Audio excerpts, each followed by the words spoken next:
ಇದು ಕಾಕತೀಯರ ಒಂದು ಕೋಟೆಯ ಒಳಗಿರತಕ್ಕಂತಹ ಒಂದು ಅಳಿದುಳಿದ ಅವಶೇಷಗಳು. ಅನೇಕ ಅವಶೇಷಗಳು ಮಲ್ಲಿಕಾರ್ಜುನ ದಂಡಯಾತ್ರೆಯಿಂದ ನಾಶ ಆಗಿದೆ. ಬಹುಶಃ ನಾವು ಇದು ನೋಡ್ಬೋದು. ಬಹಳ ಸುಂದರವಾದ ಈ ಒಂದು ದೃಶ್ಯ ನಮಗೆ ತೋರಿಸ್ಲಿಕ್ಕೆ ಸಹಾಯ ಮಾಡಿದವರು ಲಿಂಗಾರೆಡ್ಡಿ ಅವರು. Lingareddy, tell me what about this ruined people belonging to Muslim dynasty, they all ruined. The Kakatiya dynasty, the people belonging to Kakatiya dynasty, main king is who is that Rani Rudramadevi. She is a lady, and she collected all these things, and also she served the people of the Kakatiya dynasty well, and she was working about the people, serving, and people surviving, and people suffering from different problems, and the Muslim people all they collected these all things and ruined.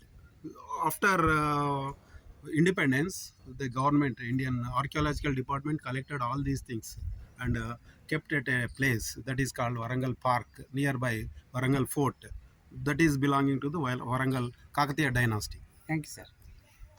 ಇವರು ಹೇಳ್ತಿದ್ದಾರೆ, ಎಲ್ಲ ಈ ಒಂದು ಅಳಿದುಳಿದ ಅವಶೇಷಗಳನ್ನು ಇಲ್ಲಿ ತಂದು ಸಂಗ್ರಹಿಸಿ ನಮ್ಮ ಭಾರತೀಯರಿಗೆ ಪರಿಚಯ ಮಾಡಲಿಕ್ಕೆ ಅದರ ಒಂದು ಅವಕಾಶವನ್ನು ಮಾಡಿಕೊಟ್ಟಿದ್ದಾರೆ. ಬಹುಶಃ ನಮ್ಮ ಇತಿಹಾಸದ ಪ್ರಾಕ್ತನ ಶಾಸ್ತ್ರಜ್ಞರಿಗೆ ನಾವು ಧನ್ಯವಾದಗಳನ್ನು ಹೇಳಲೇಬೇಕು. ಇಲ್ಲಿ ನೋಡಿ, ಬಹಳ ಸುಂದರವಾದ ಒಂದು ಕೆತ್ತನೆಗಳನ್ನು ನೀವು ಕಾಣ್ಬೋದು. ಈ ಕೆತ್ತನೆಗಳು ಎಷ್ಟು ಸುಂದರವಾಗಿದೆ ಅಂತ. ಇಲ್ಲಿ ಇಂಚಿಂಚು ಕೂಡ ಕಲ್ಲಿನಲ್ಲಿ ಕಾರು ಮಾಡಲಾಗಿದೆ. ಅನೇಕ ಚಿತ್ರಣಗಳು, ಅನೇಕ ಅವಶೇಷಗಳನ್ನು ನಾಶ ಮಾಡಿದ್ದನ್ನು ಕೂಡ ನೀವು ಕಾಣ್ಬೋದು. ಎಲ್ಲ ದೇವಾಲಯದ ತುಣುಕುಗಳು ಅಥವಾ ತುಂಡದ ಕಂಬಗಳನ್ನು ಕೂಡ ಇಲ್ಲಿ ಇಟ್ಟಿದ್ದಾರೆ. ನಾವು 2ನೇ ಬಾರಿ ಈ ಸ್ಥಳಕ್ಕೆ ವಿಸಿಟ್ ಮಾಡ್ತಾ ಇದ್ದೇವೆ. ಈ ಸಂದರ್ಭದಲ್ಲಿ ಇದನ್ನೆಲ್ಲ ನೆನಪಿಸಿಕೊಳ್ಳಲಿಕ್ಕೆ ನಮಗೆ ತುಂಬ ಒಂದು ಅವಕಾಶ ಆಯಿತು. ಹಾಗಾಗಿ ಈ ವಾರಂಗಲಿನ ಕಾಕತೀಯರ ಬಗ್ಗೆ ನಾವು ನಮ್ಮ ಪಾಠದಲ್ಲಿ ಕೂಡ ಮಕ್ಕಳಿಗೆ ನಾವು ಹೇಳ್ಕೊಡ್ತಾ ಇದ್ದೇವೆ. ಕಾಕತೀಯರು ಆಳ್ವಿಕೆ ಮಾಡಿದ್ದಾರೆ ಅಂತ. ಇಲ್ಲಿಯ ಒಂದು ವಿಶ್ವವಿದ್ಯಾಲಯ ಕೂಡ ಕಾಕತೀಯ ವಿಶ್ವವಿದ್ಯಾಲಯ ಅಂತ ಹೆಸರನ್ನು ಕೂಡ ಕೊಟ್ಟಿದ್ದಾರೆ.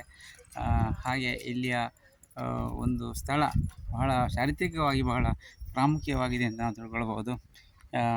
ಸ್ನೇಹಿತರೆ, ಇಲ್ಲಿ ನೋಡಿ, ಇಲ್ಲೊಂದು ಚಿತ್ರ ನಿಮಗೆ ಕಾಣ್ತಾ ಇದೆ, ಕಲ್ಲಿನ ಕೆತ್ತನೆ ಇರ್ತಕ್ಕಂಥದ್ದು.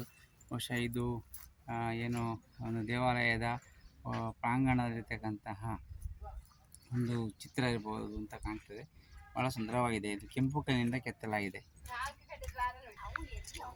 ಅಲ್ಲಿ ನೋಡಿ, ದ್ವಾರದ ಮುಖ್ಯ ಭಾಗದಲ್ಲಿ 2 ನವಿಲುಗಳು ಕುಳಿತಿರೋದನ್ನು ನೀವು ಗಮನಿಸ್ಬೋದು. ಅದು ಅವರ ಒಂದು ಸಂಕೇತ ಅಂತ ನಾವು ಕಾಣ್ಬೋದು. ನೋಡಿ, ಕಾಕತೀಯರ ದ್ವಾರ, ಕೋಟೆ ದ್ವಾರದ ಸಂಕೇತವಾಗಿ ಕಾಣ್ತಾ ಇದೆ.